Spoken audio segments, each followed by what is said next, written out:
In the midst of the Cold War, a technological race between the United States and the Soviet Union brewed in silence, its pulse driven not by rockets or tanks, but by something far more discreet: computers. Hidden from the public eye, the Soviet Union embarked on a journey to rival the West in computing power, a quest fueled by military urgency and the thirst for scientific dominance. But as the USSR's top minds struggled to close the gap, they discovered that the digital frontier was not just about machines. It was a battleground of politics, bureaucracy, and innovation, each vying for control of the Soviet technological future.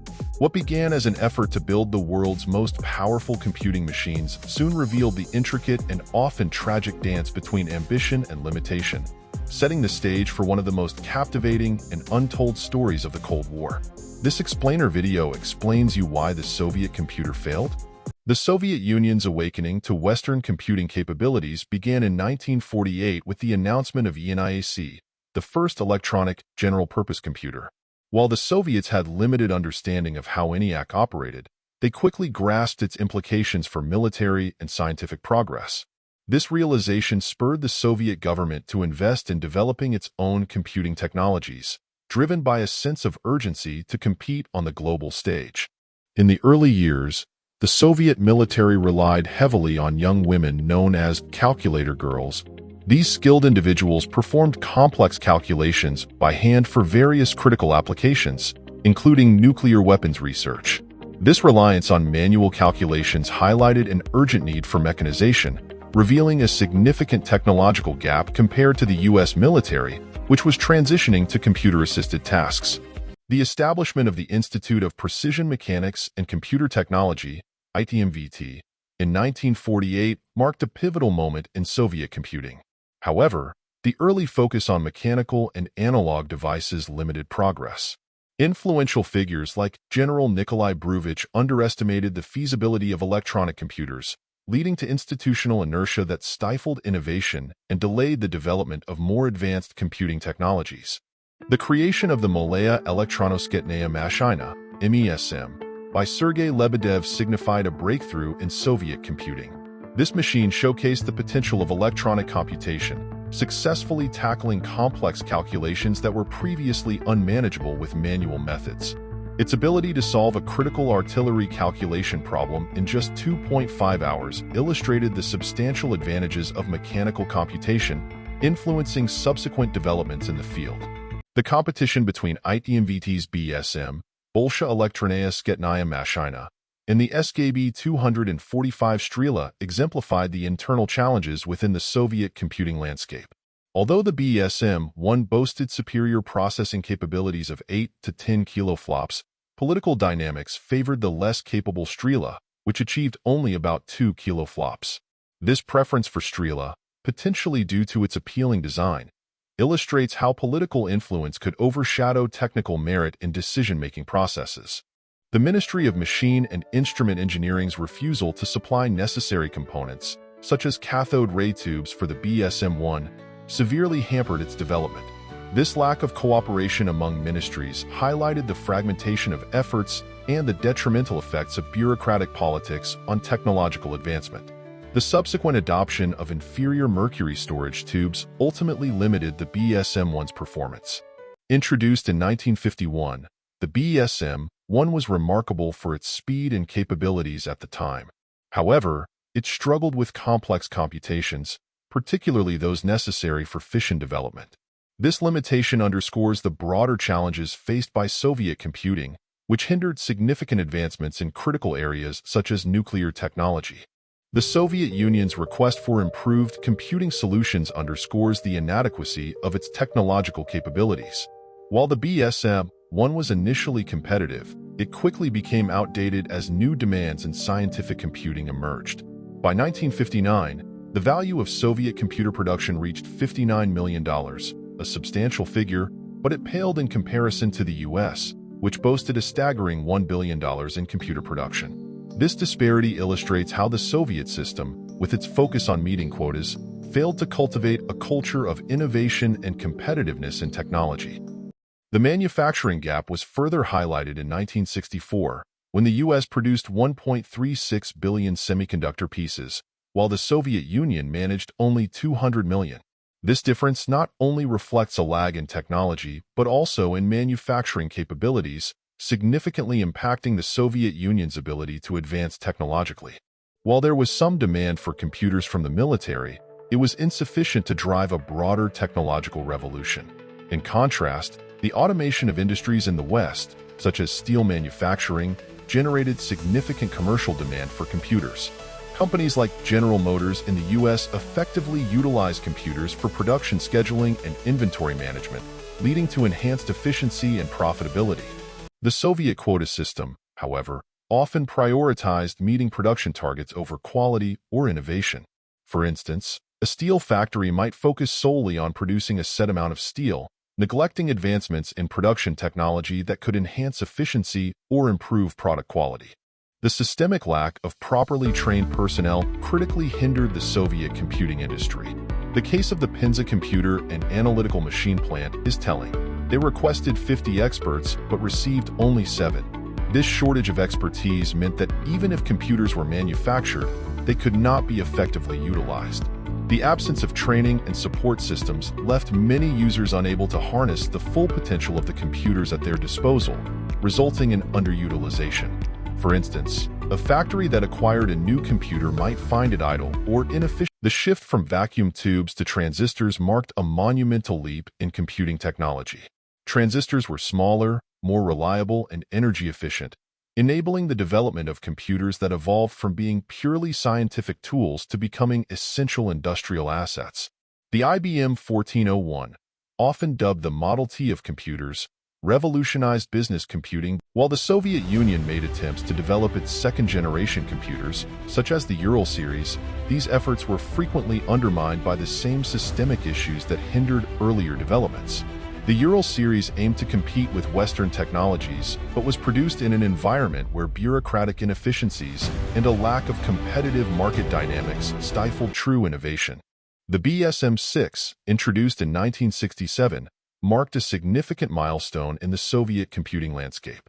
As the Soviet Union's first supercomputer capable of performing over 1 million operations per second, the BSM-6 played a vital role across various sectors.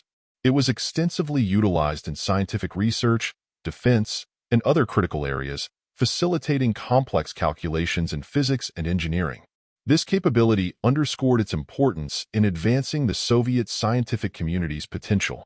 The widespread adoption of the BSM-6 necessitated the creation of new software solutions and multi-program operating systems, paving the way for a more sophisticated computing infrastructure. This scenario mirrors the modern reliance on software ecosystems, where advancements in hardware drive innovation and application development. The arrival of third-generation computers, characterized by integrated circuits, marked a critical juncture for the Soviet computing industry. The IBM System/360, announced in 1964, represented a revolutionary shift in computing technology, notable for its compatibility that allowed users to transition from older systems without losing their software investments. This feature was crucial for businesses that had heavily invested in software development.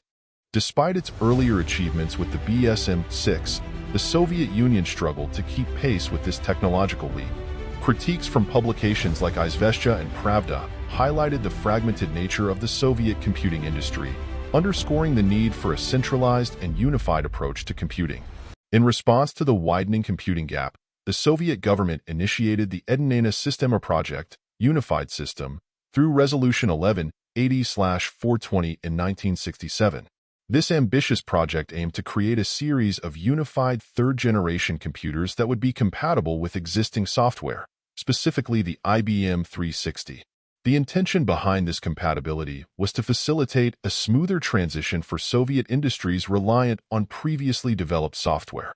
The resolution significantly boosted the computer manufacturing budget and established ambitious goals for production, including the creation of new computer plants. This approach mirrors modern government initiatives in technology sectors, where public funding is directed toward fostering innovation and growth. However, the decision to model the ES after the IBM 360 raised concerns among some Soviet scientists about intellectual dependency on the West. Influential figures expressed fears that copying foreign designs could stifle indigenous innovation. One prominent argument was that reliance on foreign technology might inhibit the development of homegrown computing principles. This tension echoes contemporary debates in various nations about balancing the adoption of foreign technologies with fostering local innovation. In 1968, the British company ICL offered to share its system for technology, compatible with IBM 360 systems. This proposal presented an opportunity for the Soviets to gain access to advanced technology while retaining some degree of industrial sovereignty. However, the longer timeline associated with this collaboration posed political challenges, as the urgency to close the computing gap with the West was paramount. The reliance on foreign technology without a robust domestic innovation ecosystem can lead to significant long-term challenges. Today, countries must balance the acquisition of foreign technology with investments in local research and development to avoid dependency. The urgency of political agendas often shapes technological development paths, as illustrated by the Soviet Union's focus on closing the computing gap with the West. This emphasis on immediate political priorities sometimes came at the expense of exploring alternative, potentially more innovative avenues. The success of the IBM System/360 underscores the critical role of software compatibility in technology adoption. This lesson remains relevant today, as the success of hardware platforms is increasingly determined by their associated software ecosystems. The decision to copy technology instead of fostering indigenous innovation had profound political ramifications. For instance, the resignation of prominent computer scientist Sergei Lebedev highlights internal dissent within the Soviet scientific community. His attempts to reverse decisions reflect the conflict between political directives and scientific integrity, illustrating the dire consequences of prioritizing political expediency over genuine technological advancement. The development of the Единое система (ES) computing system involved over 100 organizations and hundreds of thousands of scientists and workers from multiple Eastern Bloc countries. In Poland, for instance, the Mercury series of computers emerged from this collaborative effort. While these computers were vital for scientific research and industrial applications, they still lagged behind Western technologies. Although reverse engineering allowed Soviet engineers to create ES systems, it exposed inherent limitations. Challenges in replicating complex Western components led to inferior products, such as the ES-1022, which was based on technology that was already decades old. This reliance on outdated technologies stifled innovation and ultimately hindered the ability to produce cutting-edge computers. As technology from the 1970s aged, the Soviet computing industry began to suffer from increasing failures and a lack of upgrades. The prevalence of the ES-1022 in 1989, despite its roots in 1965 technology, exemplifies stagnation within the industry. In contrast, Western companies rapidly innovated, widening the technological gap. The U.S. transitioned to more advanced systems, such as the IBM PC, which revolutionized personal computing and left Soviet counterparts far behind. The dependence on foreign technology proved to be a double-edged sword, particularly when the U.S. imposed export bans during international crises. A notable example occurred during the Soviet invasion of Afghanistan in 1979, when the U.S. restricted the sale of critical technologies, further crippling Soviet advancements. This limitation highlighted the vulnerabilities of a system overly reliant on borrowed technology rather than fostering homegrown innovation. The Soviet Union also lacked the human capital necessary for effective innovation. This deficiency became evident in its inability to develop software comparable to the IBM 360, which had revolutionized computing with its robust operating systems and applications. As Western companies invested in talent and resources, the Soviets struggled to keep pace, leading to a long-term loss of competitive edge. If you like this video, please encourage us by hitting like button. It helps us to bring more such informative videos. Please comment your opinion in comment section.